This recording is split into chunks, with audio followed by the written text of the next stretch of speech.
आप सभी का आज की इस क्लास में स्वागत है। आज हम सीखेंगे प्रश्नावली 4.2 का पहले का तीसरा प्रश्न, जिसमें हम समलंब चतुर्भुज की रचना करना सीखेंगे। प्रश्नावली 4.2 का पहला का जो तीसरा प्रश्न है, हमें चतुर्भुज की रचना करनी है। कैसा चतुर्भुज? जो एक समलंब हो और उसका नाम है बी एन डी, और हमें बी एन और डी का जो है मान दिया गया है। तो हमने आपको बताया है क्या करते हैं, सबसे पहले एक रफ आकृति खींचते हैं। तो सबसे पहले तो आप देखो, हमें बनाना है समलंब। अब देखो समलंब होता क्या है। समलंब एक ऐसा चतुर्भुज होता है जिसकी सम्मुख भुजाओं का एक युग्म, पहले भी मैंने आपको बताया है, जिसकी सम्मुख भुजाओं का एक युग्म, सम्मुख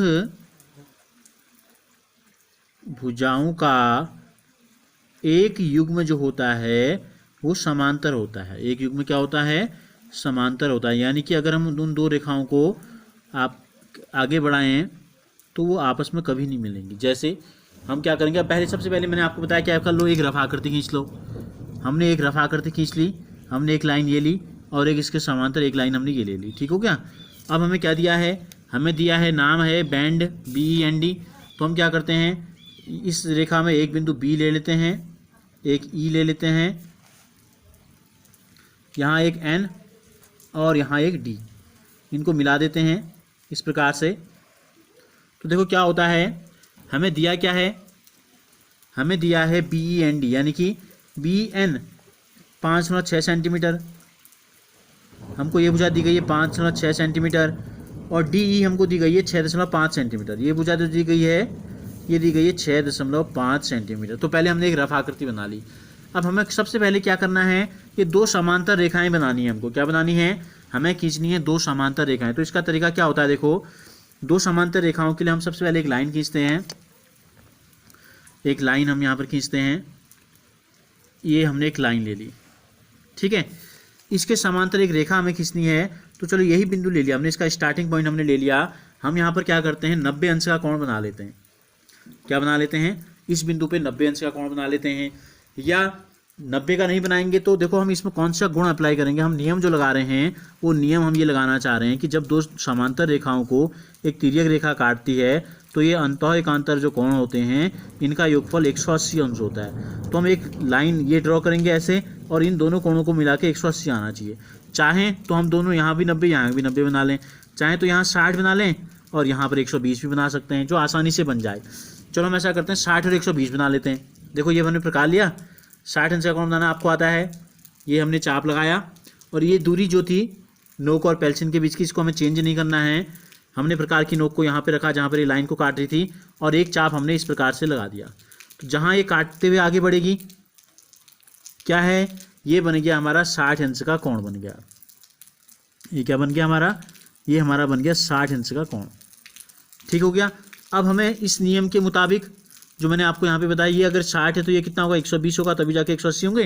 तो किसी भी एक पॉइंट पे ये ले लिया हमने, यहाँ पे एक पॉइंट हमने ले लिया, हम यहाँ पर बनाते हैं 120 अंश का कोण बना देते हैं। देखो इसको हमने घुमा लिया ऐसे।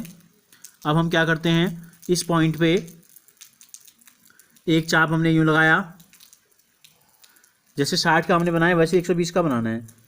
क्या होगा, दो बार हमको काटना पड़ेगा। ये बनाए, चाप लिया हमने, ये जहाँ इस रेखा को काट रहा है यहाँ पर प्रकार की नोक रखी, ये बना 60 का, इतना ही और आगे काट दें अगर ऐसे, तो ये बन गया 120 का। ये क्या बन गया, 120 का। इन दोनों को मिलाते हुए हमने लाइन खींच दी। देखो ये है पॉइंट, और ये यहाँ काट रहा है, इन दोनों को मिलाते हुए हम एक रेखा खींच देते हैं इस प्रकार से। तो ये जो दो हो गई, ये दोनों रेखाएं समांतर हो गई। तो जो हमने आपको बताया कि समलंब की जो परिभाषा होती है, क्या होती है, सम्मुख भुजाओं का एक जोड़ा, यानी कि ये और ये दोनों क्या हो गए, एक दूसरे के समांतर हो गए। ये दोनों रेखाएं क्या हो गई, एक दूसरे के समांतर। अब हमें क्या करना है, देखो B और E के बीच की कोई दूरी दी गई है, कोई फिक्स दूरी नहीं है। तो हम भी क्या करते हैं, इस रेखा में कोई दो बिंदु ले लेते हैं। एक हम ले लेते हैं B, ये हमने B ले लिया, और ये हमने ले लिया E। ठीक हो गया। अब हम क्या करते हैं, हमको पता क्या है, B से N की दूरी है 5.6। देखो B से N की दूरी कितनी है, 5.6। तो 5.6 कितना है, 5.5, ये बड़ी वाली रेखा, और इसके बाद एक खाना और ले लेते हैं, ये होगी 5.6। इतनी दूरी ले लो इसमें, 0 तक, यहाँ तक। तो क्या करना है, B से इस रेखा को काटना है। तो ये हमको पता चल गया बी से ये दूरी जो है 5.6 सेंटीमीटर है, यानी कि ये पॉइंट हमको पता चल गया कि ये एन है। ये शीट से पता चल गया हमें। अभी देखो ई से कितना जाना है, ई से डी पर हमको जाना है 6.5। कितना जाना है 6.5। तो ये 6 है, 6.5 ये है। यहाँ ये इस दूरी को आप प्रकार में देख लो, नाप लो इतना। अब हम क्या करते हैं, ई से हमको चाप लगाना है। ये इस रेखा को कहाँ काट रहा है, देखो यहाँ पे काट रहा है। तो ये पॉइंट हमको पता चल गया डी। इस रफ आकृति के मुताबिक ये चीज़ क्या है, ये है आपका डी। तो ये हो गया। अब हमें क्या हो गया, हमें ये पता चल गया कि चारों शीर्ष पता चल गए इस चतुर्भुज के। तो इन चारों को मिला देते हैं। देखो बी से मिला देते हैं हम डी को, और ई से मिला देते हैं हम एन को, और एन से मिला देते हैं डी को, डार्क कर देते हैं। तो इस प्रकार से जो चतुर्भुज हमसे बनाने के लिए कहा गया था, चाहे तो इस दूरी को आप डॉटेड रेखा से दिखा दो इस प्रकार से। ये दूरी है 5.6 सेंटीमीटर, और इसी प्रकार से इस दूरी को दिखा देते हैं 6.5 सेंटीमीटर। तो ये हमारा बन गया समलंब BEND। अब हमें क्या करना है, आपको रचना के चरण भी लिखने हैं। क्या लिखने हैं आपको, रचना के चरण। कैसे कैसे हमने किया उसको आपको पॉइंट वाइज लिख देना है। अगर आपको ये वीडियो अच्छा लगा तो इसे लाइक ज़रूर कीजिए, और हमसे जुड़े रहने के लिए चैनल को सब्सक्राइब कर बेल आइकन को ज़रूर प्रेस कीजिए। और अगर आपने इससे पहले के वीडियोस नहीं देखे हैं तो इस वीडियो के डिस्क्रिप्शन में एक लिंक दिया गया है, आप उस पर क्लिक करके सारे पुराने वीडियो देख सकते हैं।